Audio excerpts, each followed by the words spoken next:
Olá, olá, com a paz do nosso Salvador a todos.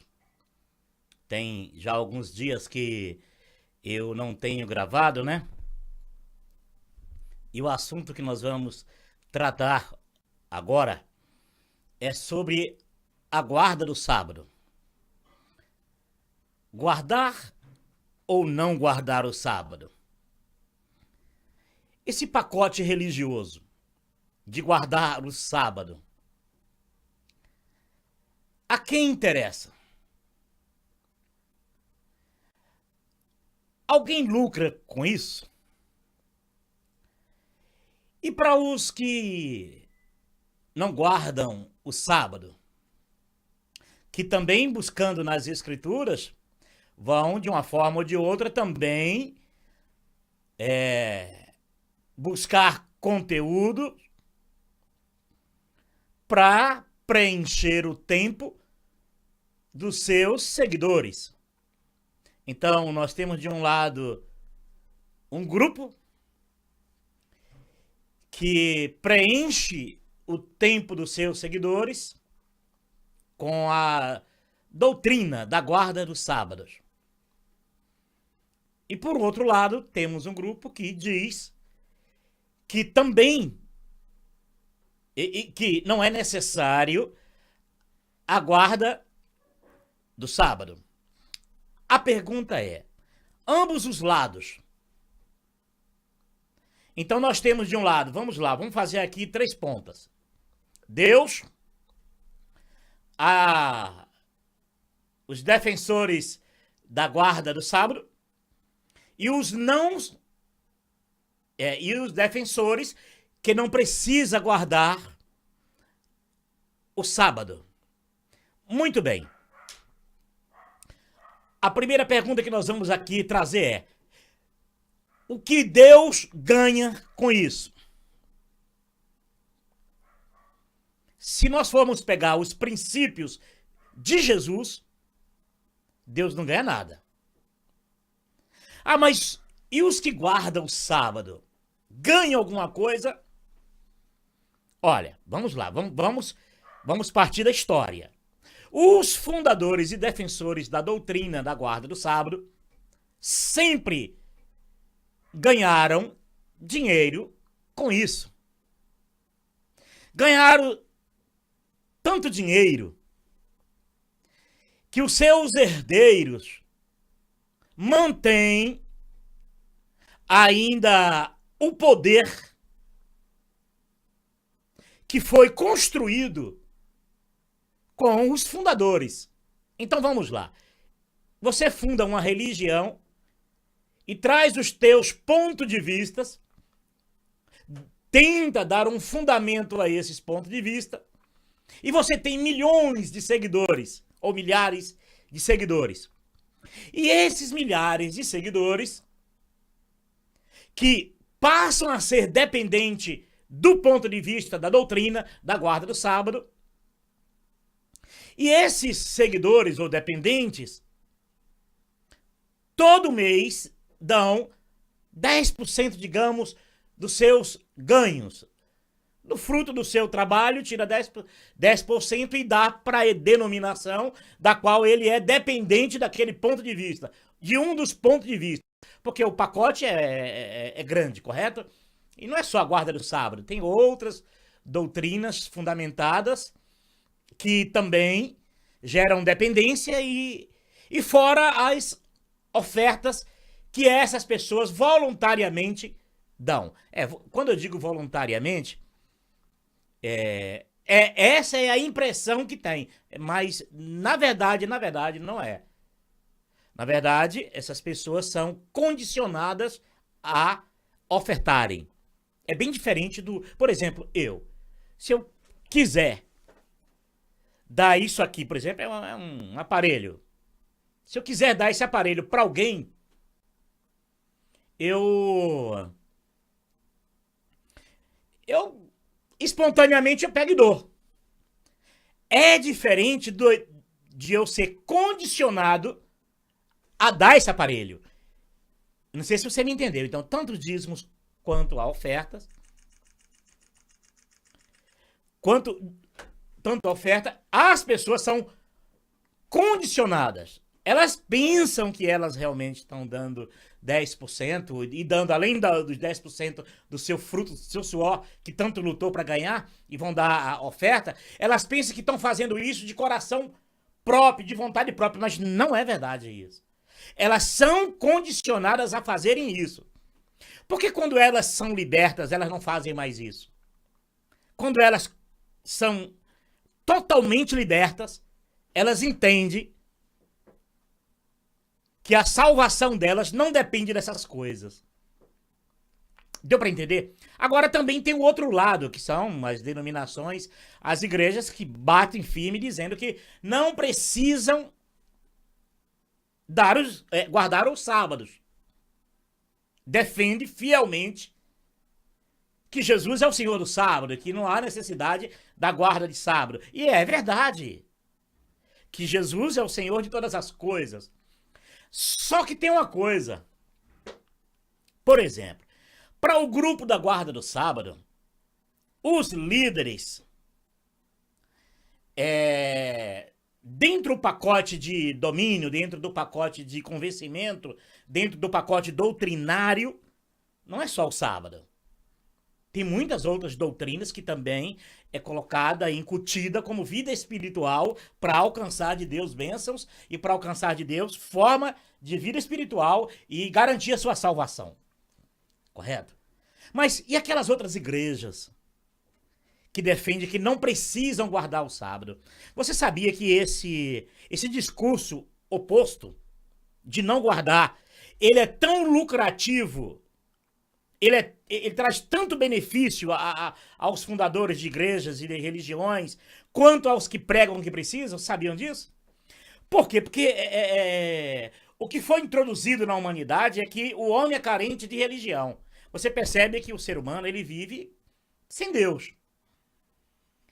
Ele não faz tanta questão de Deus como ele faz questão de religião. A humanidade, ela vive assim, não dá importância nenhuma a Deus. E no momento que ela sente a necessidade de Deus, ela, em vez de buscar Deus, ela busca primeiro a religião. Ou melhor dizer, busca Deus na religião. Ela não busca Deus na independência, ela não busca Deus na suficiência. Ela não busca Deus na informação de que Deus é Senhor de todas as coisas. Não. Ela busca Deus através de uma religião. Então, para a linha religiosa que ela for pender, ela vai ser dependente. Então, é muito difícil você pegar, por exemplo, uma pessoa que prega de uma igreja, que prega contra a guarda de sábado, que aquilo já está enraizado como doutrina dela. É muito difícil dessa pessoa ela ir para uma que guarda o sábado. E ao contrário também tem esse efeito. Uma pessoa que tem como doutrina a guarda do sábado, ela é quase impossível ela conviver em uma igreja, uma denominação que não guarda o sábado, porque aquela doutrina que ela aprendeu, aquele meio que ela vive, que ela foi domesticada a isso, ela criou tanta dependência na vida dela que quando ela não pratica isso, ela pensa que está em pecado. Ela pensa que está pecando. Agora, o impressionante é o seguinte. Vamos nas escrituras. Vamos ler um simples texto. E aí você vai tirar a sua conclusão em casa. Você vai dizer, rapaz, interessante. Eu pratico todas essas coisas, eu sou refém dessas coisas. Quando eu não pratico essas coisas, eu fico num ataque de nervo. Eu fico, não é assim que funciona quando você, por exemplo, você está acostumado a uma doutrina, né? E você tem aquilo como uma vida espiritual. Aí, de repente, você não faz aquilo, não pratica aquilo, você entra em abstinência, você entra em crise de identidade pessoal, você entra em conflito com o próprio Deus, achando que você está em pecado, achando que você está em dívida, achando que a qualquer hora Deus vai se voltar contra você, porque você não está praticando aquilo que a tua igreja ou o teu líder te ensinou como forma de vida. Você está entendendo? Mas vamos ver como as pessoas deixam de viver na sua essência a pessoa de Deus, a pessoa de Jesus, e termina mistificando Jesus e mais as doutrinas de sua igreja para ser salvos. E aí é onde você vai entender uma coisa. Que você entender a suficiência de Jesus como tudo em todos, você compreendendo isso, não requer valores, não requer dependência, não requer bater continência, submissão, que é o que de graça recebesse, de graça também os dou. Então, a pessoa, quando ela entende que Jesus é tudo em todos, crendo ele, é lógico, ele passa primeiro a se libertar, não ser escravo de nada disso. Nem escravo dos que pregam o sábado, nem um escravo daqueles que não pregam o sábado, mas pregam outras coisas. Que geralmente é assim, quando uma igreja ela bate de frente com os que pregam sábado, é porque elas têm, porque no fundo elas escondem que elas têm outras doutrinas que estão enraizadas nos seus dependentes, seguidores. Então é muito difícil, né? É muito difícil para esse pessoal. Que o impressionante é que ambos os lados precisam de argumentações bíblicas, correto? Porque eles não vão fundamentar em outros livros, vão procurar na Bíblia para dar fundamento às suas crenças, às suas doutrinas. E isso gera valores, poder, dinheiro, grana mesmo. Dificilmente uma dessas igrejas ou dessas religiões vai fazer as coisas de graça. Dificilmente, raro. Tem que haver um dinheirinho rolando no meio. Não é impressionante isso? Não é impressionante o poder do dinheiro? Que o dinheiro é quase uma doutrina, na verdade? Que sem o dinheiro não tem acordo, sem o dinheiro não tem pregação, sem o dinheiro não tem pregadores, sem envolver grana, não tem pregação de evangelho, coisa nenhuma. Não tem nem doutrinas, nem essas doutrinas. Porque todos os fundadores de religiões e igrejas, se aparecer algum desses que abrir mão de valores de dinheiro, você pode ter certeza que vai ser desdenhado, criticado. Qualquer um desses dependentes religiosos que vier um dia abrir uma igreja, que ele abrir uma igreja, por exemplo, e abrir mão de dinheiro, abrir mão de valores. Não tratamos de valores e nem recebemos valores. Nós não queremos valores. Porque não é só não pedir valores. É também não receber. Porque a cumplicidade não só está na vida de quem pede, mas também naqueles que não pedem, mas recebe. Não, é não receber. Não tem acordo com valores. Não tem sentido um evangelho levado a dinheiro. Pregadores movidos a dinheiro. Ah, mas eu não prego, eu não recebo dinheiro para mim, recebo para minha denominação. Não, você tá a mesma coisa. Você está usufruindo do poder que a denominação te dá sobre os demais, mas de uma forma ou de outra você está dando lucro aos teus senhores, e os teus senhores, em contrapartida, te dá poder para reinar sobre os seus dependentes. Que também, para que dinheiro se não para poder, né? E para que poder se não para ganhar dinheiro? Não é assim? Essa mão em contramão, essa coisa quase dando que se recebe?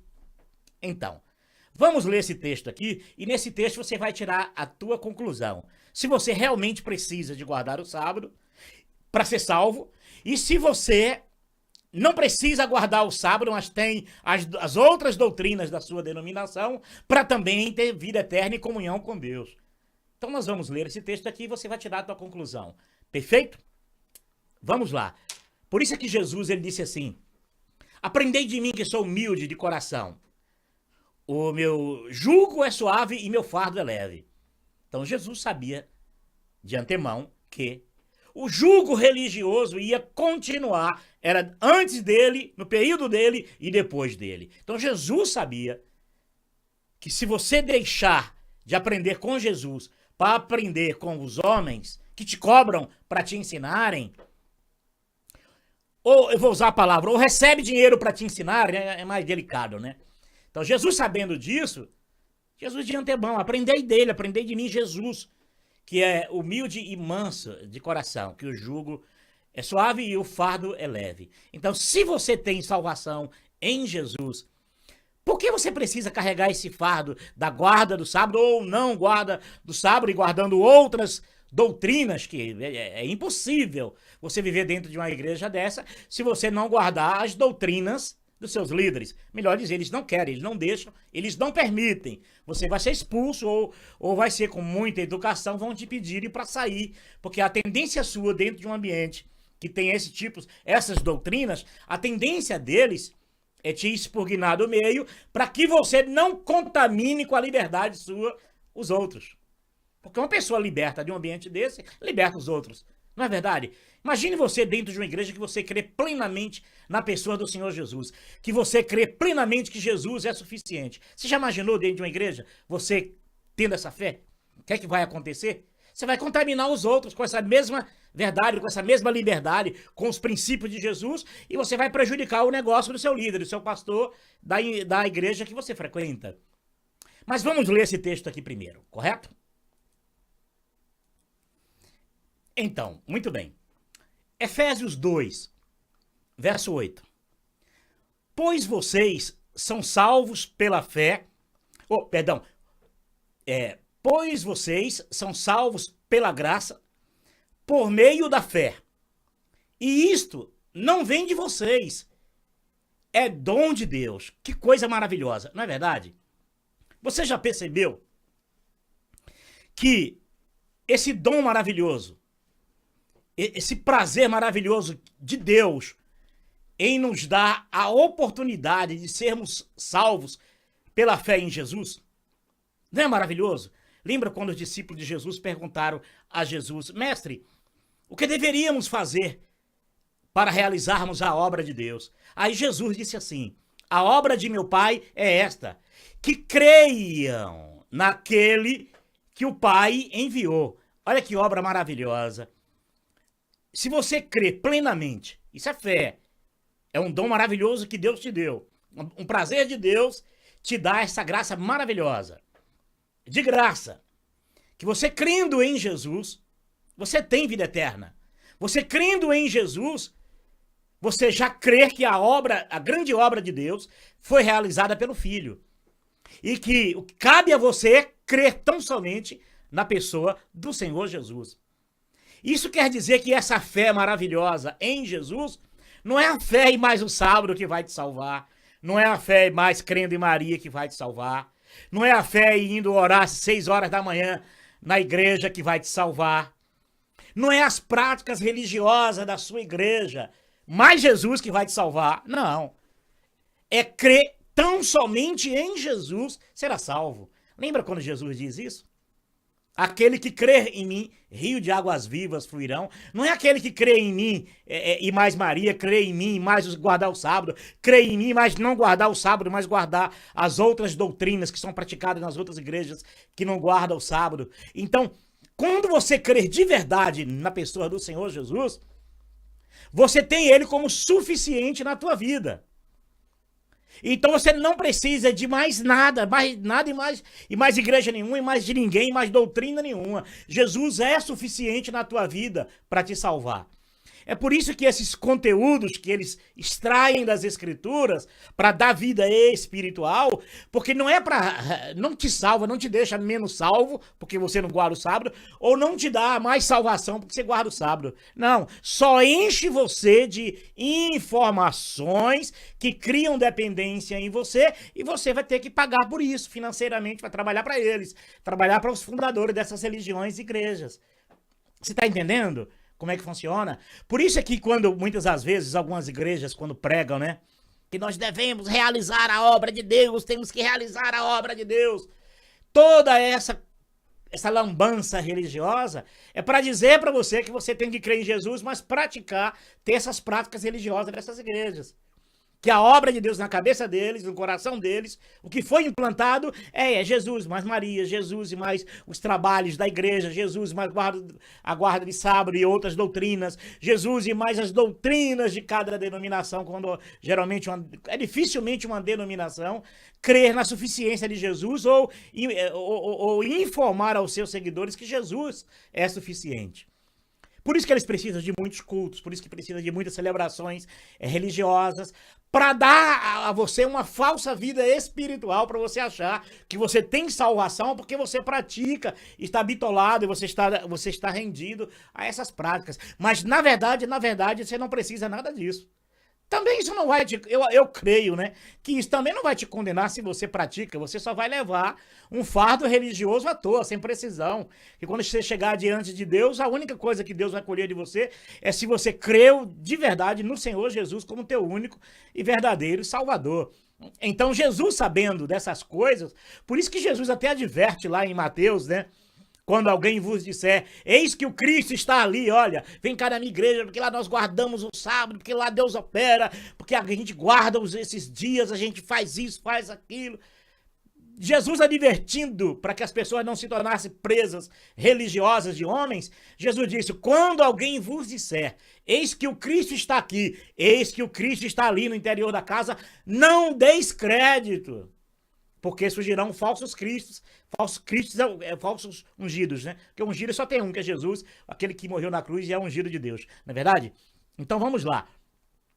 Jesus, sabendo disso, disse para que você não se tornasse uma presa religiosa, caísse no conto de fada, vai na minha igreja que Deus está operando, Deus está falando, lá é a obra verdadeira de Deus. Aí você vai lá atrás de Deus e esquece que Deus já está na tua vida através da pessoa do Senhor Jesus, porque você creu no Senhor Jesus e você será salvo por essa graça maravilhosa, por intermédio da fé, não das suas práticas religiosas. Você percebeu que você carrega sobre si um fardo desnecessário? Que isso foi uma troca de informação no teu subconsciente, tirando uma informação verdadeira ou tirando até mesmo, introduzindo informações que você não tinha nenhuma informação, então acharam você a casa vazia, né? E aquela coisa, casa vazia é morada do capeta, não é verdade? Então implantaram em você, é tão fácil você pegar uma casa vazia, hoje em dia aqui em São Paulo você tem que tomar cuidado, você que tem casas de aluguéis aí, porque estão invadindo casas e depois que invade para tirar um trabalho doido, viu? Aí tem que brigar na justiça para receber de volta a tua casa que tu comprou e pagou. E alguém viu que você tá lá, placa de aluguel, e não entra nela, eles invadem mesmo. Tomar muito cuidado com isso. Então vamos lá. A sua casa não tem, infelizmente, por estavam vazia. Um dia a minha casa espiritual, meu coração, meu ser, minha subconsciência estava vazio. Aí veio homens tenebrosos e preencheu, introduziu dentro da minha consciência, da minha subconsciência, porque na minha consciência eles não podem, eles não têm acesso, aí não tiveram acesso, aí você não tem acesso, né? Então, mas se introduziram na minha subconsciência a informação de que todas essas doutrinas da sua denominação, da igreja da qual você é seduzido, você tem que carregar sobre si. Por isso é que João escreve lá dizendo assim, que, filhinhos, por causa daqueles que vos querem enganar, a unção que dele recebeste permanece em vós, e é verdadeira e não é falsa, para que ninguém precise vos ensinar. Coisa maravilhosa, né? Então, se você já entendeu isso, que Jesus ele é suficiente, que a tua fé única e verdadeira é o Senhor Jesus, põe para fora, joga esse lixo doutrinário fora. Joga toda essa imundície pra fora, porque não te serve pra nada. Eles vão querer bater na tua cara com Bíblia. Não se preocupa com isso, não. Porque lá Jesus já deixou claro, né? Vós, né? Não foi isso que Jesus disse com os judeus que não queriam ser salvos através de Jesus? De tanto eles crerem que as escrituras davam salvação a eles, que eles não queriam ser salvos através de Jesus. Aí Jesus diz, vós, examina as escrituras, porque penso que nelas vocês têm a vida eterna, mas são elas que de mim testificam. E por isso que vocês não querem vir a mim para serem salvos. E é isso aí, eles vão tentarem jogar a Bíblia, versículo bíblico sobre a tua cabeça, sobre o teu entendimento, mas não se preocupa com isso não, porque o teu viver é Cristo. Viver é Cristo e morrer é lucro. Então, para você ser salvo, você só precisa de crer no Senhor Jesus, de todo o teu coração. Porque se você crê naquele que o Pai enviou, você já está realizando a obra de Deus, você já tem vida eterna.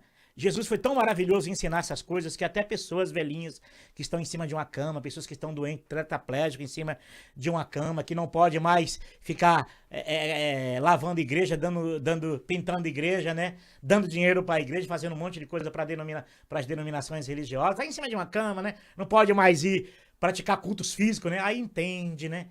Entende que o verdadeiro culto a Deus é Jesus, que você oferta a Deus. O culto que na cruz do Calvário agradou a Deus moê-lo por favor de você. E quando Deus sonda o teu coração, é isso que Deus quer ver. O culto vivo na tua vida. Seja você esse culto vivo. Seja você esse culto vivo dia a dia. Para com essa bobagem de horário de culto, marcar horário de culto, horário de tentar lá emocionar Deus com cântico, com essas coisas. Faz isso sozinho, faz isso em casa, faz isso no teu ser, faz isso dentro do teu coração, culto em espírito, adoração em espírito, como Jesus ensinou, né? O Pai é espírito, o que importa é quem adora e adora, e também em espírito, que é interno, é dentro do teu ser, dentro da tua alma.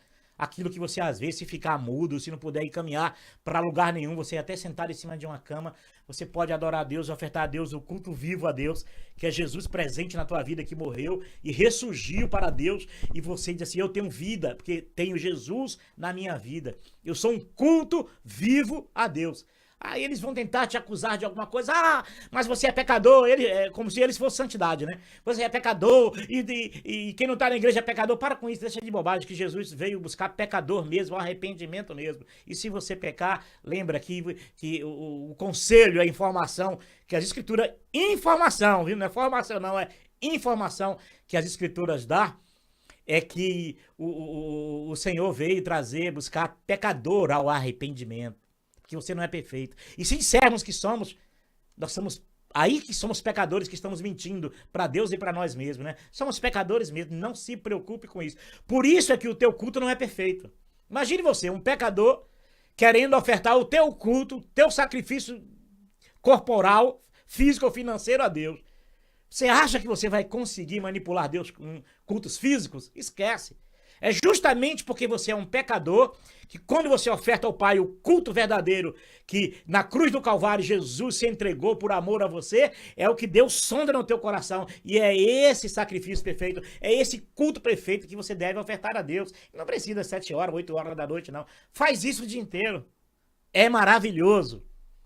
É maravilhoso se libertar de todas essas doutrinas e ter Jesus como o único perfeito e a única doutrina verdadeira na tua alma que te conduzirá à vida eterna. O único mediador, né? Para que você precisa desses pregadores, desses mediadores mediando entre você e Deus? Para que você precisa? Se Deus estabeleceu um trono no teu coração, no teu entendimento, Deus, como diz a própria Escritura, né? O Espírito de Deus te convencerá da justiça, do pecado e do juízo. Para que você quer pastores, padres, pai de santo, pessoas te convencendo a você de alguma coisa? Você não precisa disso. Você já tem tudo. Se você crer verdadeiramente no Senhor Jesus, você já tem a obra perfeita, realizada já. O que você precisa é crer e continuar crendo nisso. Você já tem o culto perfeito, que é você ofertar a Deus o sacrifício de Jesus na cruz. Você já tem a adoração perfeita em espírito, que é você ofertar a Deus, que Deus é espírito. Então você vai ofertar em espírito, internizar na sua vida aquilo que tá dentro do teu ser, porque você não vai cantar por mim lá. Não adianta você chegar a elogiar Deus, cantar, orar a Deus por mim. Deus, cura o Paulo. Paulo pede o dia inteiro. Eu vivo em uma comunhão plena com Deus o dia inteiro. Você está preocupado, você quer orar, ore por um necessitado, ore para quem tem sede e fome. Quem tomou da água da vida nunca mais terá sede, nunca mais terá fome. Mas nós sabemos que tem pessoas necessitadas que precisam da tua oração. Então você vai chegar, aí você vai lá, eu vou orar pelo pastor fulano. Aí o pastor fulano já tem 200 pastores orando por ele. Às vezes ele toma conta de igreja de 500 pessoas orando por ele. Aí vai tu. Quer dizer, esse vício terrível, essa dependência terrível, essa coisa. Parece que são orações mecânicas, são orações costumeiras, são rituais. Para com isso. Viva Jesus. Viva Jesus.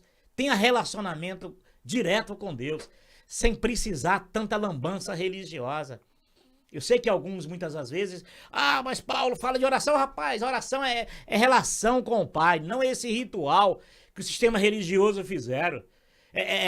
Condicionando Deus à tua oração, condicionando Deus a esse modelo de oração. Imagine Jesus ali no mar de Genezaré, né? Quando Jesus disse assim, homens de pouca oração, não é isso? Não foi isso que Jesus disse? Não foi? Claro que não, né? Homens de pouca fé. Então a gente tem aí muita gente de muita oração e pouca fé. O que Jesus quer de nós é que nós creamos naquele que o Pai enviou. E o que Jesus disse no Mar de Genezaré é isso: homens de pouca fé. Bem que Jesus poderia ter dito para dar uma força para os religiosos, né? Homens de pouca oração, tal. Para com isso. Tenha a tua vida com Cristo, tenha a tua relação pessoal com Jesus. Com Jesus, desculpe. E é isso que importa perante Deus. E aí você vai ver como o fardo, o jugo de Jesus é leve e é suave. Aí você vai ver a diferença do que é ter a liberdade do Espírito, de você não ser mais refém de doutrina nenhuma, de mediação de pregador religioso nenhum. Você pode... Faz um teste. Tenha primeiro essa essência maravilhosa de Jesus na tua vida. E aí você chega lá pro teu pastor: pastor, eu não quero mais que você medie entre eu e Deus, não. Agora eu tenho Jesus, suficiente mediador entre Deus e o homem. Não é maravilhoso? Com a paz maravilhosa do Messias a você. Fica com o Eterno, viva Ele no teu coração e que nunca te falte a fé para verdadeiramente você ser salvo na pessoa do nosso Salvador, aquele que na cruz do Calvário deu a vida por nós. Com a paz.